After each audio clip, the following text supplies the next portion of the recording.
Lawmakers will decide how much funding to put toward rural broadband during appropriations discussions this week. This as the FCC tries to ensure rural communities don't fall behind on the next technology advance, 5G. The FCC is allowing wireless carriers to install thousands of small antennas, transmitting higher frequencies and using more power than before.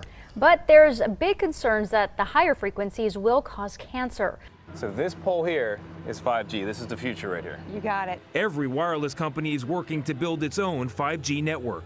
Melissa Arnoldi leads AT&T's efforts. If you don't already have one of these in your neighborhood, they're coming. That's absolutely right. They're coming. She says 5G uses high-frequency waves that support faster speeds, but don't travel as far as current wireless frequencies. So instead of relying on large cell phone towers spread far apart, they need small cell sites that are much closer together. AT&T is the nation's fastest 3G network, so you can download faster on your smartphone than Verizon. Well, there's something else I've been meaning to ask. Oh? Is this really the fastest you can go? With 4G from Sprint, I can download files up to 10 times faster than 3G. Upload 10 photos in a minute. Verizon 4G LTE. As the beer star tries to regroup. Excuse me, driver. Do you think you could go any faster? Can I go any faster? Yeah! Hang on! Get ready for more ads like those. The wireless industry is in a race to roll out 5G service. Now, 5G is supposed to be up to 100 times faster than current data speeds. Could have used it on Amtrak yesterday. Must go faster. 100 times faster. But get this, wireless companies in the U.S. say they'll have to install about 300,000 new antennas for the rollout of 5G. That is roughly equal to the total number of cell phone towers built over the past 3 decades. The faster network could create new potential for work and play, but it's also leading to new concerns. This one needs to change. 5G requires the installation of new equipment across the U.S. We're going to use our existing infrastructure today, whether it's light poles, whether it's street lights. We're going to make sure that we don't make it obtrusive to our customers and to the citizens. Yet some don't share the enthusiasm. The cell towers are called small cell towers, but they're not so small when they're in your front yard. Donna Barron is protesting plans to convert light poles in her Montgomery County, Maryland neighborhood into small cell sites. This will cause cancer.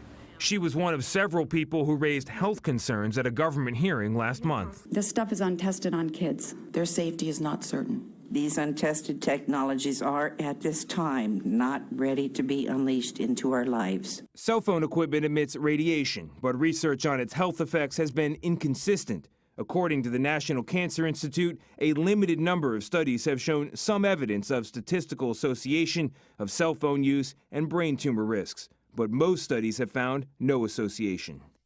Of something so nightmarish, so complete, so total, so documented that it makes the head spin.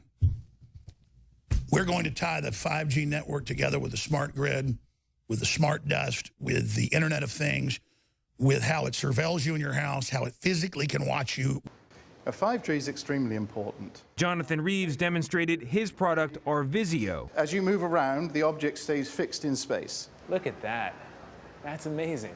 With the electromagnetic radiation, how it's giving you cancer and how it's destroying the atmosphere. So they're getting us ready for all this global warming and societal collapse that they're predicting at the Defense Department and everywhere else. That's because it's being done. Americans rely on wireless every day. The next generation of wireless, 5G, is rolling out powerful 5G technology throughout the United States. However, some studies show a link between cell phone radiation and cancer. Can cell phones really cause cancer? It's been a question that's dodged researchers for years. It's keeping John Heestand up at night. This new pole outside his bedroom window where Verizon will soon install a next-generation cell tower, just feet from a school. This would be a big tower pushing out radiation outside of our bedroom window, 24 hours a day, 7 days a week for many years. It's called a small cell or distributed antenna system, similar to this one in San Francisco. The industry says they're safe. Many in Piedmont aren't convinced. Our daughter is a cancer survivor. 13-year-old Sophia has been one of many petitioning the city council to deny this cell tower and others. I'm also a brain cancer survivor, and I am against the cell towers. I mostly talked about my cancer and how it affected me. But according to federal law, the city simply can't consider health concerns. Millions, maybe billions of us constantly call, text, click, take pictures, and play on our cell phones. Even the top cellular radiation researchers from around the world have a hard time untethering. But they gathered recently in North Carolina to talk about cell phone concerns and whether they really do increase our chances of developing cancer.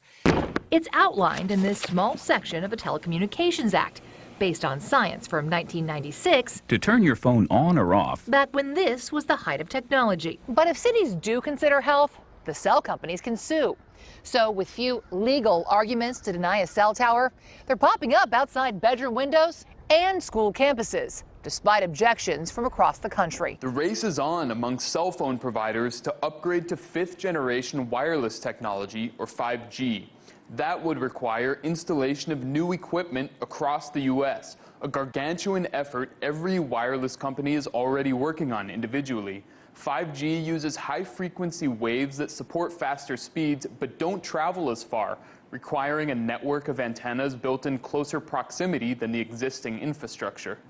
Wireless companies plan to use light poles, streetlights, anything to minimize their expenses. But health experts worry about potential risks associated with exposure to radiation from cell phone antennas. Is a cell tower going up in your neighborhood? If it's not now, it may soon. Wireless carriers are installing millions of them across the country to enable the new, faster 5G cell phone technology.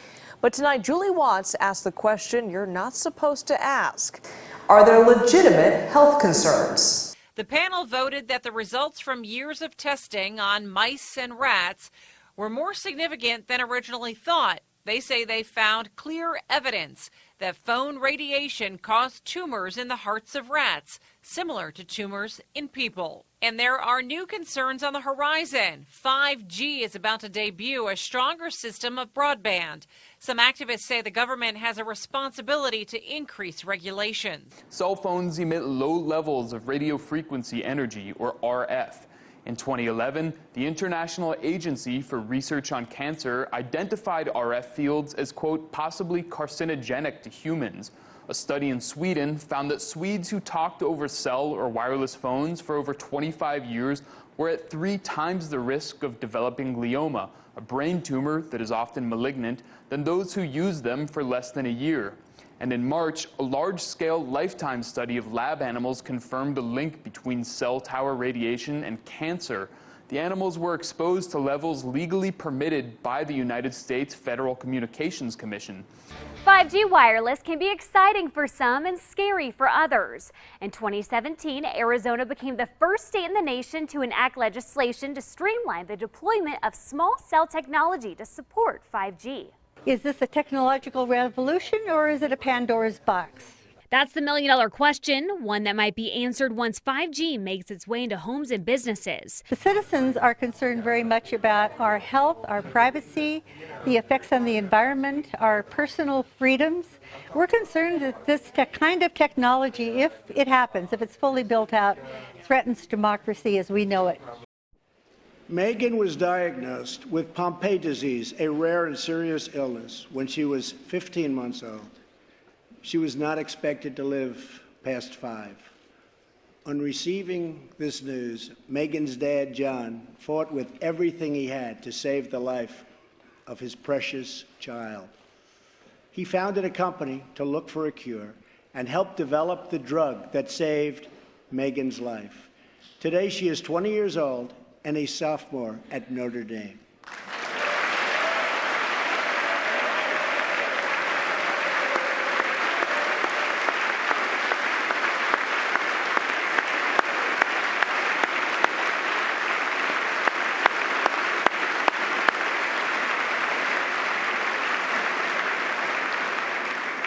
Megan's story is about the unbounded power of a father's love for a daughter.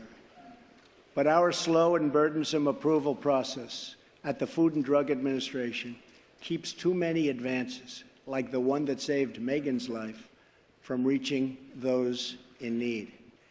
If we slash the restraints, not just at the FDA, but across our government, then we will be blessed with far more miracles, just like Megan.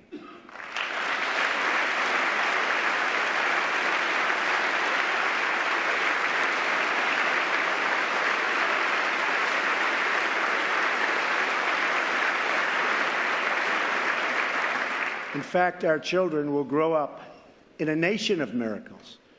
But to achieve this future, we must enrich the mind and the souls of every American child.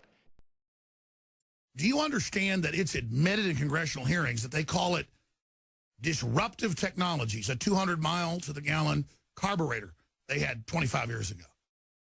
Hell, 40 years ago, they had 100-something mile. Solar panels that basically never break, never go out, and that have 5 times the gathering capacity of the very best systems today. Things like that. They're slowly doling out the technology. The elites are on incredible power trips, sequestering it for a breakaway civilization. The future's here, it's just not evenly distributed. Trump intends to flood the entire planet with true globalism, with America as the operating system, the true America, not the modern liberal globalist eugenics America, but really working with people, really standing up for cultures that have good societies, crushing radical Islam, and transferring to the public, and transferring and ordering the pharmaceutical companies to, no, we're not going to treat all these cancers. You're going to give them the cures. And when I say cures, some people individually won't respond, but they've got stuff that's 99% effective. The elites are getting it. It's how they're living to 110, 115. So if you're educated and informed, you know all this. And a lot of people under the old globalist model were clamoring to be part of the new civilization that they thought would be separate from humanity. And if they groveled to the New World Order, they would get the cancer treatments. They would get the life extension. They could be part of the secret programs and projects.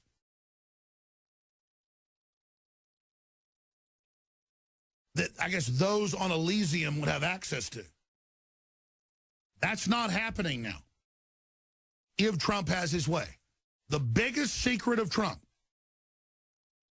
is that he intends to turn loose all these disruptive technologies and to actually let partners have them and to work with Russia and others that also have advanced technologies, because he knows a deal was made to let China take over with economic warfare and let them control the system, because they'd proven themselves evil, killing over 100 million of their own people. So our elite went to work with China, just like they admit in the last month. I told you months ago, they'll plan on China propping up world government, China to save this collapsing system. And then they come out in the news in hundreds of publications, communist China to save the New World Order and to defeat Trump. See, our own media siding with people that oppress their own population. People ask, especially intelligence agencies and military and others, they go, how does Jones know this? I had the New York Times walk up to me and say, you had to talk to Trump. I talked to you. I said, yeah. You tweeted that Trump is going to declare the new American century and godly providence and invoke God and take the birthright. Did you talk to him? I said, I'm not going to comment because I just talked to him that week. I said I didn't talk to him about that. I looked at that New York Times guy who was just empty-souled, an intellectual, smart, but empty-souled. And I said, it's the spirit, like the sixth sense, the ether, the brain's internet. I said, this is the destiny of America that people 500 years ago in England and Germany and the Netherlands and France envisioned in their minds, this whole future. Hell, 200 years ago, they were envisioning biometrics, computers. They drew the double helix. Before an electron microscope was invented, they knew it. That's how beautiful humans are. And Trump knows that and wants to empower people, not enslave them. He feels small when you're small.